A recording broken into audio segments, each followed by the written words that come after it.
Hiya. Do you think we have a country that is in denial? We're not even close. What does Sandy Beckham call it? Denial is not a river.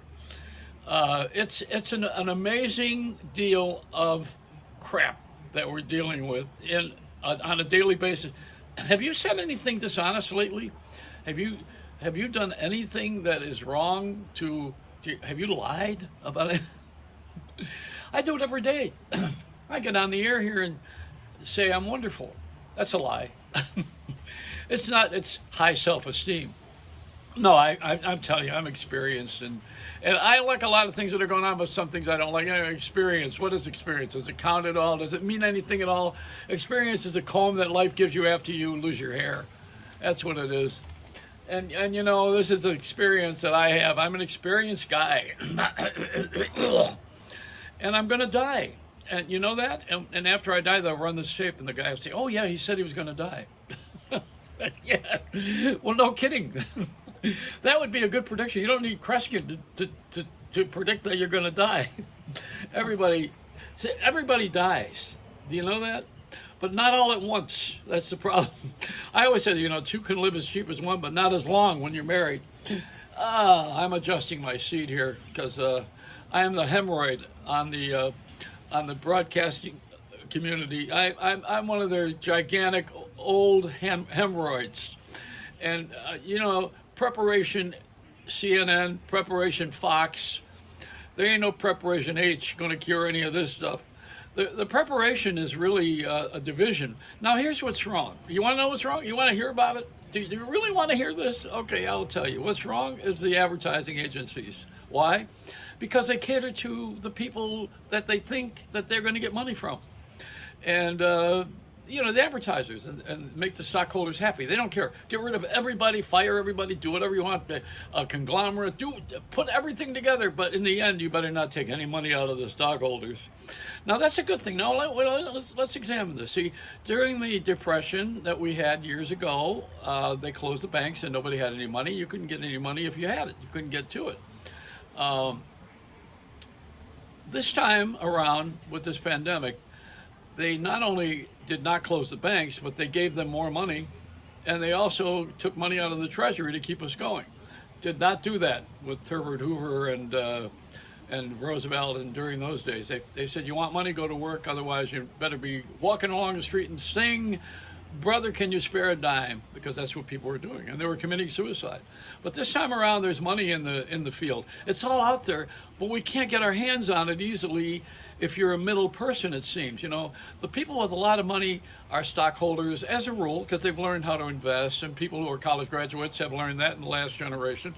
And they've become professional people. They have portfolios. Did you ever think you'd be saying you'll be a billionaire? I mean, there was a time in life when you said, I want to be a millionaire.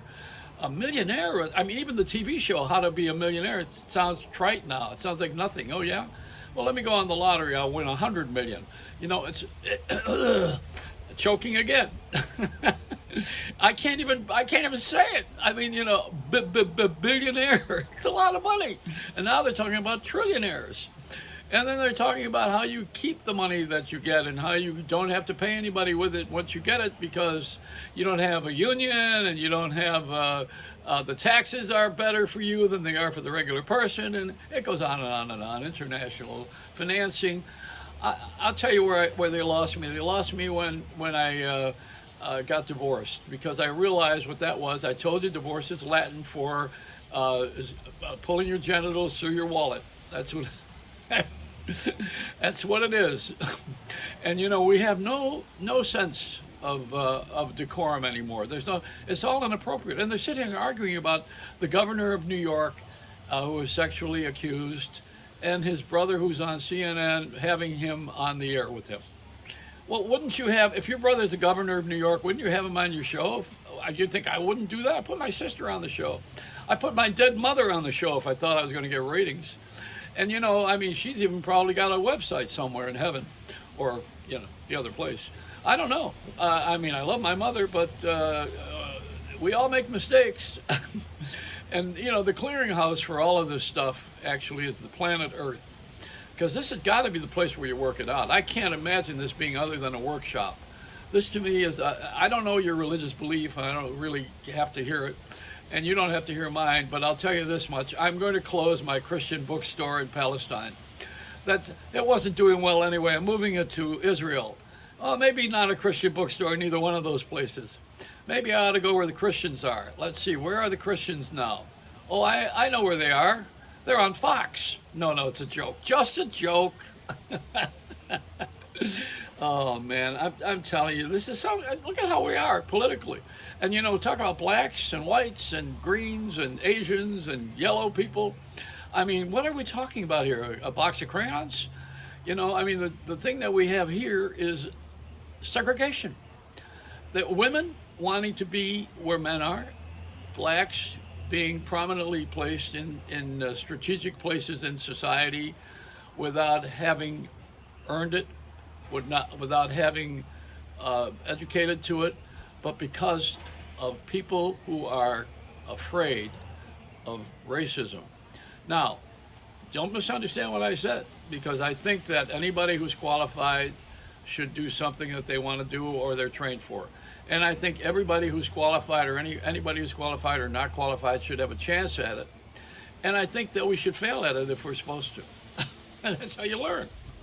You know how I got to be where I am now? I got to live this long by not being out in public with what I think.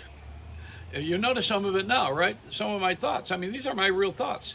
I've been watching some things on the social networking, and they all say what they think. And I'm not supposed to say what I think, right? Because if I say what I think, then all of a sudden I'm positioned to be an enemy of the throne. I don't think that we have anything short of ridiculous American humanism.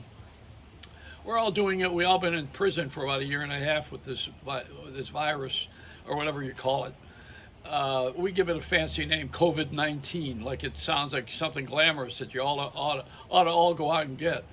But the thing that we are doing right now to each other is we are now trying to figure out how we're going to do this all over again, because we lost our footing and we lost our way.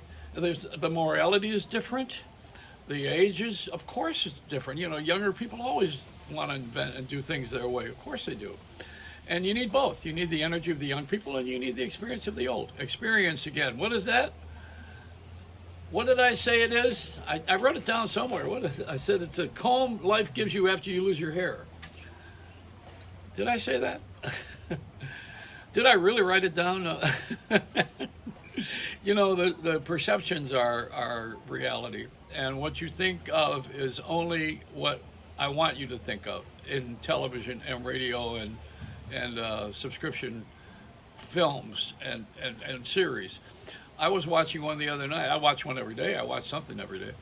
I watched one the other night where I learned a little bit about my own sexuality. And I thought, wow, I could relate to this. Because I have big breasts, I haven't gone to the gym enough. It's time to pay attention to your own body and your own movement and your own behavior, and forget everybody else. You're not going to change anybody anyway. You know that. And if you want to give advice, get a talk show. My advice is don't get a talk show.